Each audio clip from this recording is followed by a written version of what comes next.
All right, guys, so let's jump into the first longer translation from stage 9 of Cambridge Latin. Stage 9 is obviously called Thermae, and it's the baths.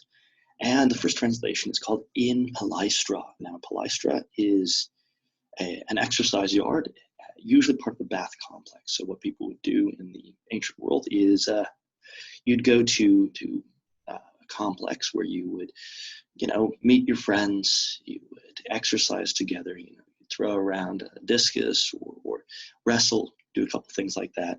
After you got nice and sweaty and you'd worked out, but not too much. Remember, noble Romans were not supposed to be too muscular because they considered that to be, if you're too muscular, you were of the working class. So they just wanted to be a little bit fit, but not too fit. So after that, they would then go into the baths and they would go into, there was different tanks in this bath complex with different temperatures of water. And you would slowly progress through these and maybe hang out, talk. There were some places to get snacks and such, and the bath complex. But let's start off with the exercise yard because that's where they initially, what they would initially do before they took a bath.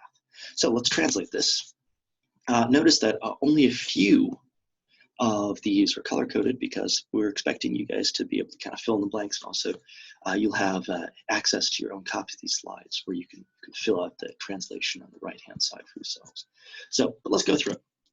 So caecilius, so nominative subject, second declension, quinto, okay, it could be dative, could be ablative. We know because it's purple and because there's no preposition that it's a dative right here. So tu quintus, discum, accused of direct object, second declension, discus, dated, perfect tense verb, gave, okay? So quod, subordinated conjunction, which means because here, because diem natalem, accused of direct objects, diem is the noun, natalem is adjectively modifying diem. So natalem, so we get things like the word Natalie, the name Natalie from this, or nativity. So it's birth, and then diem is day. And then celebrabat, third person singular imperfect verb, means he was celebrating. So Caecilius gave a discus to Quintus because he was celebrating his birthday. Tum, so this is it's kind of an adverbial conjunction-y thing. Sometimes the breakdown between adverbs and conjunctions is fairly narrow. There's an event horizon there. So tum means then. So it's kind of indicating that the next sentence follows from the previous sentence. Then, caecilius, nominative subject, second declension. Filium, accused of direct object, another second declension. Ad tormas. So ad is a preposition that takes an accused. If it's an accused with motion towards, it's a prepositional phrase. So to the baths. So duxit, perfect tense verb from duco, means he led. Ubi, subordinating, conjunction right there means where. So this whole clause up to erat is subordinated to this main clause. Palaestra, nominative, first declension subject. Erat, imperfect form of sum, was. So what you would say, and what you would say is that Caecilius led his son, or the son, towards the baths, or to the baths, where there was an exercise yard, right? So, there's a bit of a space here. This soterus is really part of this sentence. Soterus quinto discum feribat. Sorry, that threw me a little bit when I first saw that. So soterus is the nominative subject, obviously. So that means the servant, the slave. Yeah, slave, not servant. Obviously, they didn't really have. They had slaves, not servants. I think that's unfair to look at history through the eyes of something that's a little bit of a more neutral term like servant. So the slave, quinto, so we've got another dative singular right here, second declension. We know it's a dative because there's no preposition. Tu quintus, discum, accused of direct object, the discus. Ferebat, so imperfect third person singular verb, was carrying. So the slave was carrying or was bearing the discus for Quintus, right? This is a for Quintus. So he wasn't physically carrying it to him. There's no motion here. He's doing it on behalf of Quintus, because Quintus is, who knows, he's too good or too whatever, too tired to carry the discus for himself. Caecilius, nominative subject, at is conjunction. Filius, the son, nominative subject. So these are both the subject of this perfect tense verb that is plural. So notice that two singular subjects are coming together to make a plural subject. So Caecilius and the son. Postquam. So postquam is a subordinating conjunction. It means after. This lets you know that everything between these two commas is a temporal clause. After termos, accusative direct object. It's an accusative plural, first declension. The baths, intrawerent, they entered. So perfect tense verb from intrare. Ad palaestrum. So this is a prepositional phrase, ad plus accusative. It is an accusative of motion towards or to the palaestra, to the exercise yard. You can translate it either way. Contenderet, another perfect tense verb that is a plural, and it means they hurried. So let's put it all together. Caecilius and his son, after they entered the baths, hurried towards the exercise yard. Turba and gens in Palaestra erat. So we'll remember that turba is a big crowd, right? The masses, like sweaty masses. Think about lots of people. So the turba and gens is modified. It is the adjective. Notice that this is a first declension noun, a third declension adjective. Remember that it's totally okay to have an adjective of a different declension modifying a noun so long as it matches in number, gender, and case. So these are both nominative singulars. So a huge crowd in Palaestra, locatival outlet in the exercise yard, exercise ground, erat, imperfect form assumed there was. So putting it all together, there was a big crowd in the exercise yard. Quintus, multos juvenes et atletas conspexit. So Quintus, nominative subject, multos juvenes. Again, we see these are both accusative plurals. So multos is a second declension, juvenes is third declension. So many youths. Et atletas. This is first declension, accusative plural, athletes. Conspexit. This is a third person perfect verb from conspicio, which means to observe or see. So Quintus saw many youths and athletes. Quintus, nominative subject again, multas statuas. So this is again accused of plurals, first declension. And we see that multas is it's a second declension, or sorry, first declension here to match statuas, only because multos occurs in the first and second declension. It doesn't occur in the third. But it's changing declensions because it's changing its gender, right? Because statua is it's going to be feminine, so therefore multas has to be feminine. So many statues in Palaestra, another locatival ablative in the Palaestra, read it. So he saw. Putting it all together, Quintus saw, perfect tense verb, many statues in the exercise yard. Then we've got direct speech. Pompeiani atletis notissimis statuas possuerunt inquit Caecilius. So Pompeiani is a nominative subject. It means the Pompeians. And then our main verb, so this is a second declension plural nominative. Possuerent, this is from pono, the verb, which means to place, and it's perfect tense. That means placed, or have placed, have put up. Statuas, statues, accusative plural, direct object. For, these are dative plurals right here. For well-known athletes, notissimus athletes, right? So the Pompeians have set up statues for well-known athletes. Inquit, perfect tense verb said, Caecilius, nominative subject, Caecilius. In Palaestra erat porticus ingens, right? So in Palaestra is obviously ablative, locatival, prepositional phrase. So in the exercise yard, erat, imperfect form of sum, there was porticus ingens. So this is a nominative subject with an adjective describing it, and this is a fourth declension. Even though it looks like a second declension, it's a fourth declension here. So there was huge colonnade in the Palaestra.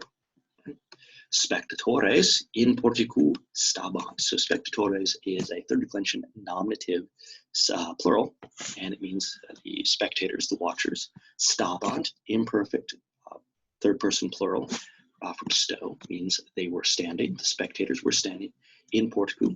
So this is a locatival ablative in the colonnade. And this is where we notice that this is a fourth declension, because it takes an ablative, and the ablative singular form of a fourth declension is going to have that long U, so in porticu. So the spectators were standing in the porticus. Sodui spectatoribus vinum offerimat. So the servants, the slaves, nominative plural, Offeribant, imperfect, third person plural imperfect. We're offering vidam, accusative direct object, wine, spectatoribus, to or for the spectators. This is a dative plural. Quintus, nominative subject. Turbam, accusative direct object, so crowd. Prope porticum. This is a propositional phrase with an accusative. It is a accusative of orientation. So around or near the colonnade, vidit, he saw. So Quintus saw the crowd near the portico, near the colonnade. Pardon me. Atleta ingens in media turba stapan. So atleta ingens is the nominative subject, right? So first declension, modified with a third declension adjective. A big athlete in media turba. So this is locatival ablative. In the middle of the crowd. We'll translate it as the middle of the crowd, but it really means in mid-crowd. But we wouldn't say that in English. So in the middle of the crowd, stabat on standing. So a huge athlete was standing in the middle of the crowd. Quis est atleta ille rogavit Quintus. So atleta ille means that, and it is a demonstrative pronoun. It is modified atleta. So it's the nominative subject. Est is the present form of sum, third person singular, and quis is an interrogative pronoun. Indicates that it's a question. It is who. Who is that athlete? So remember, these are both nominatives because est is a copulant verb. And then rogavit is a perfect tense form. Rogo means asked, and Quintus, nominative subject, asked Quintus. Okay, it's here. Ille est Milo, atleta notissimus, responded Caecilius. That guy, again, nominative subject means that. Est is Milo, nominative subject, again, or predicate nominative. Atleta notissimus. This little phrase right here is an apposition to Milo, and it's describing what he is. So he's a notable athlete, very, very notable athlete. And notice that atleta, even though it's first declension, it is a masculine first declension. You can tell because notissimus is masculine, right? And the masculine adjective is modifying the masculine noun, even though it's a first declension. So responded, that is a perfect tense, responds, present tense, verb, responds. Caecilius, responds Caecilius, nominative subject. Caecilius et Quintus, two singular nominative subjects, Caecilius and Quintus, ad Milonem, towards Milo. So ad plus accusative is accusative motion towards preposition. Contenderant, perfect tense verb, means they were hurrying. So Caecilius and Quintus hurried to Milo. Quintus athletai discum non ostended. Quintus, nominative subject, athletai, no preposition, so therefore it has to be a dative singular to the athlete, for the athlete. Discum nomen, accusative direct object, new discus, ostended, he showed, right? So Quintus showed his new discus to the athlete, right? Milo, postquam discum inspexit ad medium palaestram processit. So Milo's our subject, right? And then postquam, everything between this comma and this comma, is a subordinate temporal clause. So postquam is subordinating conjunction, means after. Inspexit, perfect tense verb, he saw or he looked at the accusative direct object, discum. Processit, he moved forward, right? He proceeded, perfect tense verb, from procedo, ad medium palaestram.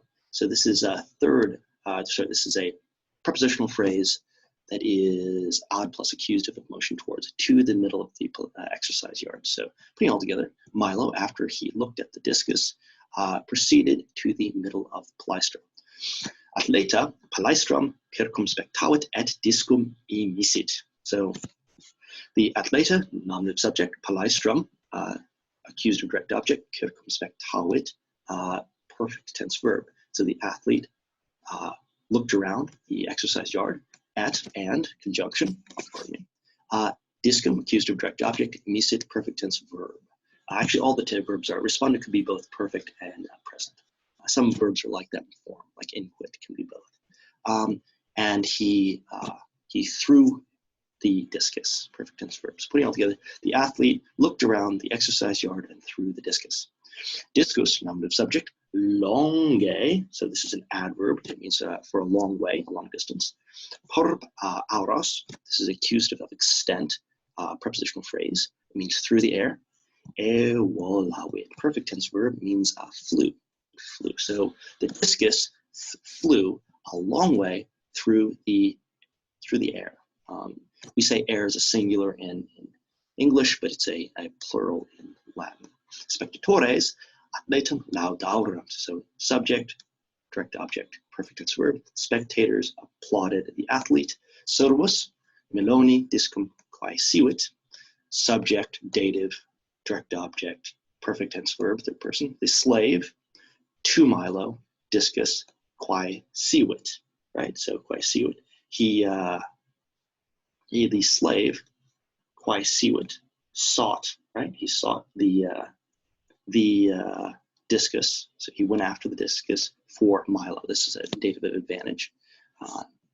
The servus, nominative subject, the slave, postquam discum veonet. Notice that this, everything between these two commas, is a subordinate clause. It's a temporal clause. So subordinate conjunction, accusative direct object, perfect tense verb, after he found the discus.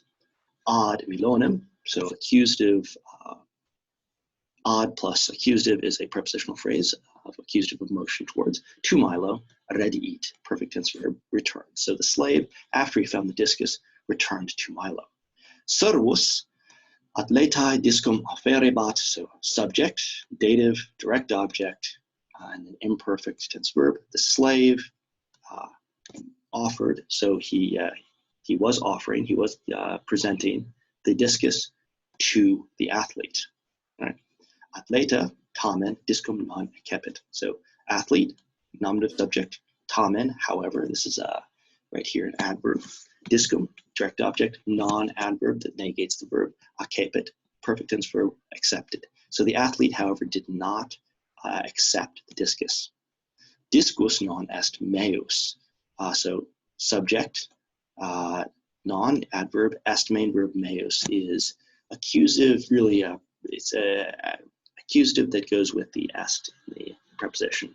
So it's predicate accusative. The discus is not mine, inquit Milo, said Milo. Milo is the subject, inquit is the perfect tense verb. Servus quinto discum tradidit. So subject, dative, direct object, perfect tense verb. The slave gave the discus to Quintus. Tum, then, so this is a conjunction / adverb, then Euenus quoque discum emissit. Subject, adverb, direct object, verb that's perfect tense. Then the youth also threw the discus. Discus iterum per horas evolvet. So the discus, nominative subject, adverb, per horas, prepositional phrase, accusative extent, evolvet, perfect tense verb. The discus, again, flew through the air. Discus tamen statuam percussit. Subject, adverb, direct object, perfect tense verb. The discus, however, hit a statue. Eu, this is exclamation, clamavit Caecilius. Alas, perfect tense verb, exclaimed Caecilius, nominative subject. Statua nasum fractum habet. So nominative subject to, so this is the accusative direct object, nasum fractum habet, verb. The statue has a broken nose, present tense verb. Quintus ridebat, subject, imperfect tense verb. Quintus was laughing. Pompeiane ridebant, subject, imperfect tense verb. The Pompeians were laughing. Milo tamen non ridebat, subject, adverb, imperfect tense verb. Milo, however, was not laughing. Tamen is obviously, however. Cur tu non rides. Cur is an interrogative adjective, or sorry, adverb, means why. Tu is subject, non-adverb. Rides, second person singular present verb. Why are you not laughing? Rogavit Euenus, perfect tense verb. Subject, asked the youth. Milo est iratissimus, superlative adjective. Sa, nominative subject, imperfect form sum. Milo was very angry. Pestis, responded atleta. Mea est statua. So pestis is vocative. He's yelling at him. He's saying, you scoundrel.